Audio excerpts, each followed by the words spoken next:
Hello guys, welcome to my channel.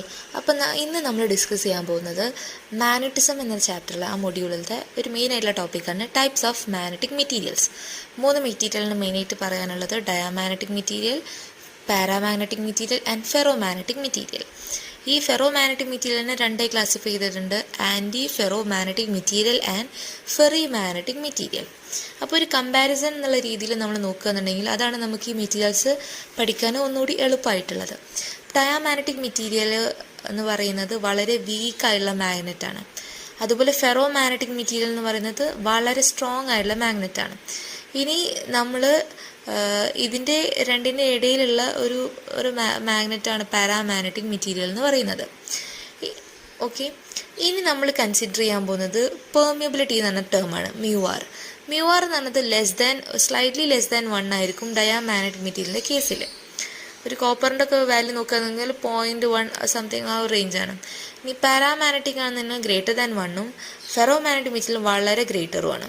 ഇനി നമുക്കറിയാം susceptibility same എന്ന് പറയുന്നത് which is equal to μr-1 ആണ്. അപ്പോൾ അത് വെച്ച് നമുക്ക് പറയാം സൈം എന്ന് പറയുന്നത് ഡയാമാഗ്നറ്റിക് കേസിൽ നെഗറ്റീവാണ്, പാരാമാഗ്നറ്റിൻ്റെ കേസിൽ പോസിറ്റീവാണ്, അതുപോലെ ഫെറോ മാഗ്നറ്റിൻ്റെ കേസിലും വളരെ പോസിറ്റീവാണ്. ഇനി നമ്മളൊരു ഡയാമാഗ്നറ്റിക് മെറ്റീരിയൽ നമ്മൾ ഒരു മാഗ്നറ്റിക് ഫീൽഡ് പ്ലേസ് ചെയ്ത് കഴിഞ്ഞാൽ അത് ഏത് ഫീൽഡിൽ നിന്ന് ഏത് ഫീൽഡിലേക്കാണ് മൂവ് ചെയ്യുന്നത്? സ്ട്രോങ്ങർ ഫീൽഡോ വീക്കർ ഫീൽഡോ മൂവ് ചെയ്യുകയാണെന്നുണ്ടെങ്കിൽ അതെന്താണ്? ഡയാമാഗ്നറ്റിക് മെറ്റീരിയലാണ്.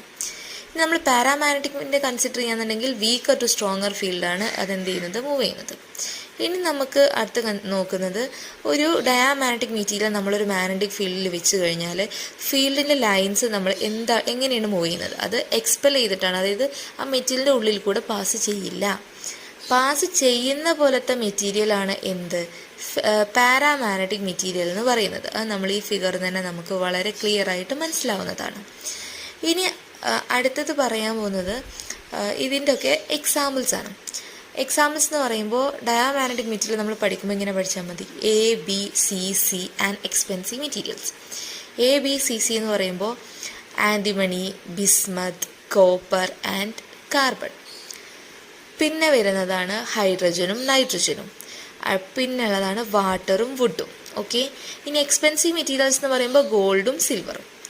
പാരാമാഗ്നറ്റിക് മെറ്റീരിയൽ എക്സാമ്പിളിൽ വരുന്നത് magnesium, aluminium, titanium, sodium, oxygen and tungsten. ഈ IUM ലാസ്റ്റ് വരുന്ന മിക്ക മെറ്റീരിയൽസും പാരാമാഗ്നറ്റിക് മെറ്റീരിയലാണ്. ആൻഡ് പ്ലാറ്റിനം കൂടി ഉണ്ട് കേട്ടോ.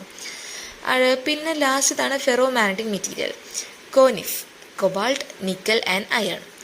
ഈ കോനിഫ് എന്ന് പറയുമ്പോൾ ഇതും ഈ മെറ്റീരിയലും അവരുടെ അലോയുമാണ് ഫെറോ